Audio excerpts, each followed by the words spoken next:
a nation of immigrants. Most of our ancestors came from somewhere else. Maybe that's why the U.S. Department of State accepts more refugees into this country than all the other countries of the earth combined. Do people go to the river with containers, draw water for themselves, or busing? Won't take busing. There's something called apartment. I've never met, and I've never seen it. Shower. How does it look like? Shower. I've never used electricity, so I imagine it is really very hard for me to live. In the United States, you had it's only one wife. These things are going to affect us. The food we got in the plane was not really good as what we used to be eating in Akakuba.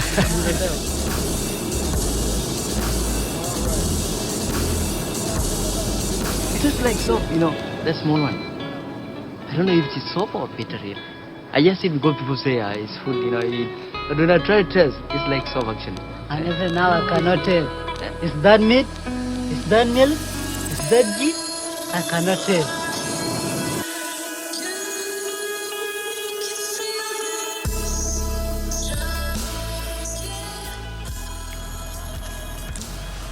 For millions of individuals, immigration presents stress levels of such intensity that exceed the human capacity of adaptation. These persons are therefore highly vulnerable to immigration syndrome with chronic and multiple stresses known as Ulysses Syndrome.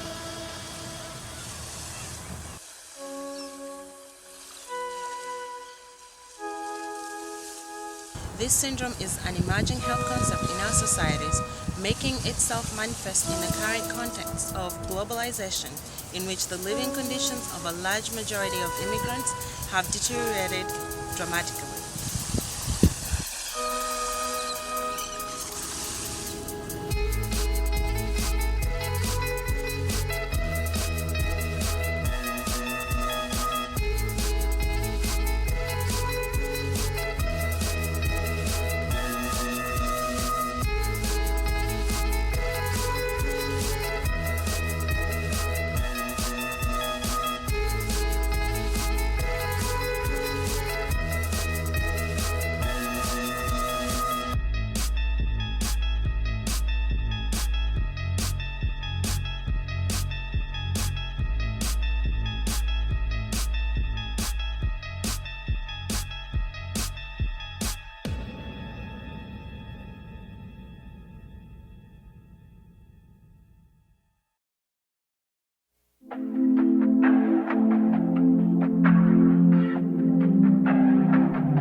The assertion that these immigrants suffer from a mental illness is not being made.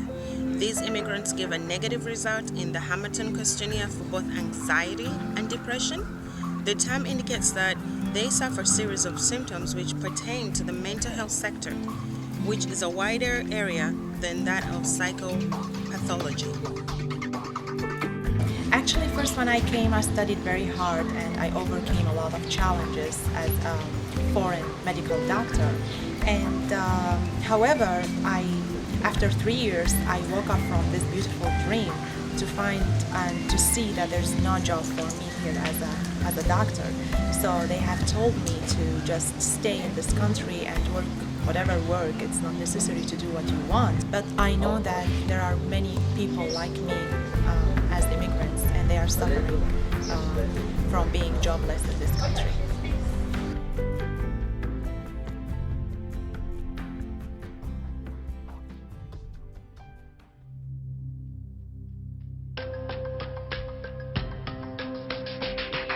They nicknamed him Jitdu but he was only 45, cause it was a miracle that he was alive.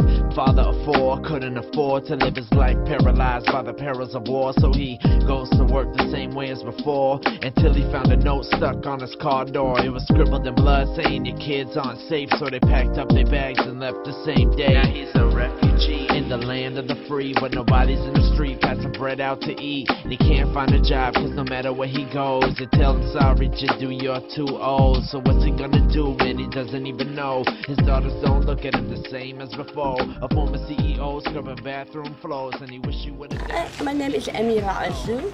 Came from Iraq since 2009. In Iraq, I was a good job. I worked 25 years, and I have a good position. My job title is fiscal analysis. When I came here, the American jobs required a history, and so I have to start from zero here, so I couldn't find any jobs, any suitable job.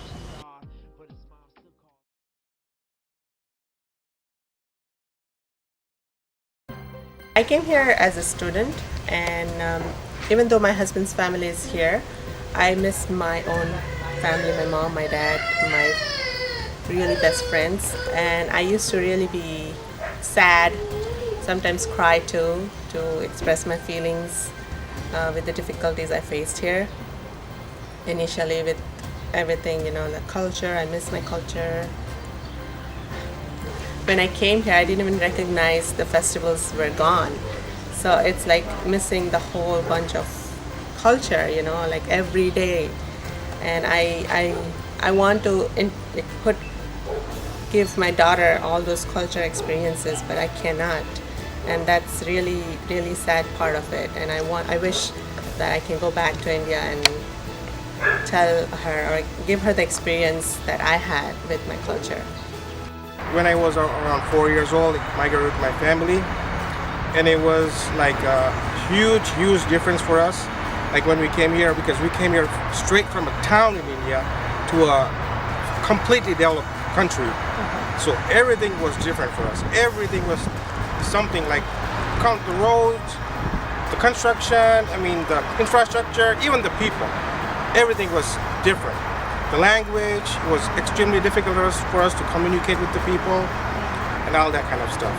My parents, they were having an extremely difficult time over here, raising all 4 of us over here. And, they didn't speak English, so it was very hard for them, and so they decided to go back.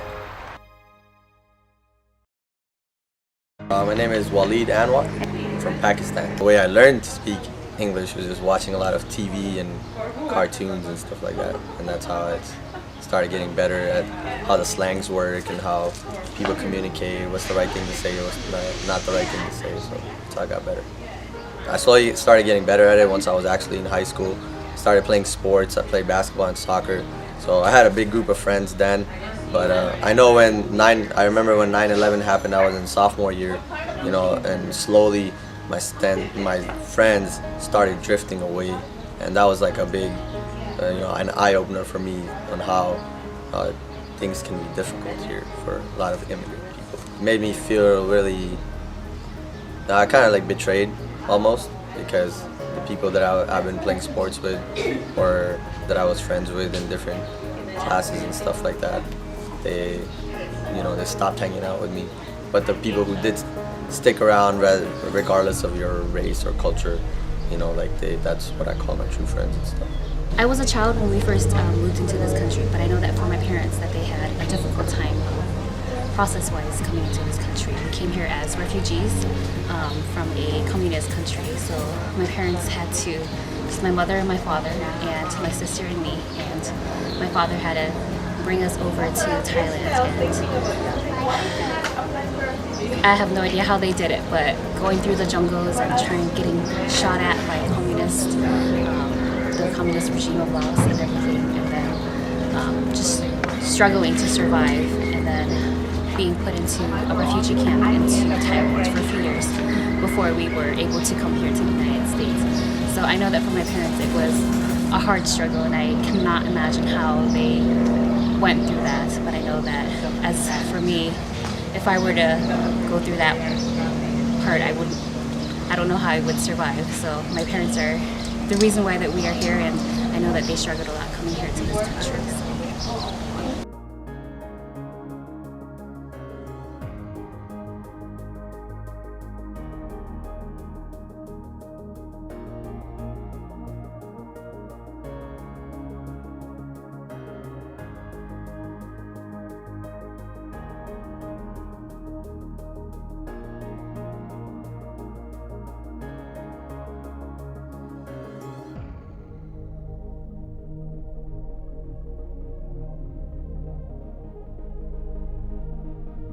It's different.